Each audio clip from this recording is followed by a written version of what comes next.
And do you believe, I'm not asking you to prejudge the case, I'm just asking you whether you believe that the Constitution protects a woman's right to choose to terminate her pregnancy. Senator, as I noted yesterday, and I think we all feel strongly in this country about our privacy, I do. I believe the Constitution protects the right to privacy. And I have no reason or agenda to prejudge the issue or to predispose to rule one way or the other on the issue of abortion, which is a difficult issue. I'm not. Well, do I understand that you may overrule it or you may sustain it? I have no agenda, Senator. I have tried to, here as well as in my other endeavors as a judge, to remain impartial, to remain open-minded, and I am open-minded on this particular important issue. My time is up, Mr. Chairman. Thank you. I think the case that most people are thinking about right now, and the case that every nominee gets asked about, Roe v. Wade, can you tell me whether Roe was decided correctly? Senator, again, I would tell you that Roe versus Wade, decided in 1973, is a precedent in the United States Supreme Court. It has been reaffirmed.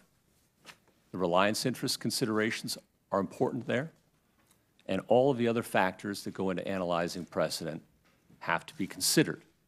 It is a precedent of the United States Supreme Court. It was reaffirmed in Casey in 1992 and in several other cases. So a good judge will consider it as precedent of the United States Supreme Court, worthy as treatment of precedent like any other. Did you ever met President Trump personally? Not until my interview. In that interview, did he ever ask you to overrule Roe v. Wade? No, Senator. What would he have done if he'd asked? Senator, I would have walked out the door. It's not what judges do. Okay. They don't do it at that end of Pennsylvania Avenue, and they shouldn't do it at this end either, respectfully. One of the important things to keep in mind about Roe v. Wade is that it has been reaffirmed many times over the past 45 years, as you know. And most prominently, most importantly, reaffirmed in Planned Parenthood versus Casey in 1992. And as you well recall, Senator, I know when that case came up, the Supreme Court didn't just reaffirm it in passing. The court specifically went through all the factors of stare decisis in considering whether to overrule it. And the joint opinion of Justice Kennedy, Justice O'Connor, and Justice Souter at great length went through those factors. That was the question presented in the case.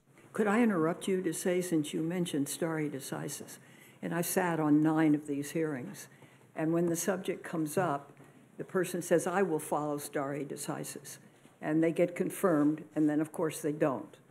So I think knowing going into it how you make a judgment on these issues is really important to our vote as whether to support you or not, because I don't want to go back to those death tolls in this country. And I truly believe that women should be able to control their own reproductive systems within, obviously, some concern for a viable fetus. Mm-hmm. And I understand your point of view on that, Senator, and I understand how passionate and how deeply people feel about this issue. I understand the importance of the issue. I understand the importance that people attach to the Roe v. Wade decision, to the Planned Parenthood versus Casey decision. I don't live in a bubble. I understand. I live in the real world. I understand the importance of the issue. Well, my staff just passed me a note. Let me read it to you because I think it's a good. Have your views about whether Roe is settled precedent changed since you were in the Bush White House? My yes or no? Well, I'll tell you what my views. I'm not sure what it's referring to about Bush White House, but I will tell you what my view right now is. which is an important precedent of the Supreme Court that's been reaffirmed many times, but then and this is the point I want to make that I think is important, Planned Parenthood versus Casey reaffirmed Roe and did so by considering the stare decisis factors. So Casey now becomes a precedent on precedent. It's not as if it's just a run-of-the-mill case that was decided and never been reconsidered, but Casey specifically reconsidered it, applied the stare decisis factors, and decided to reaffirm it. That makes Casey a precedent on precedent.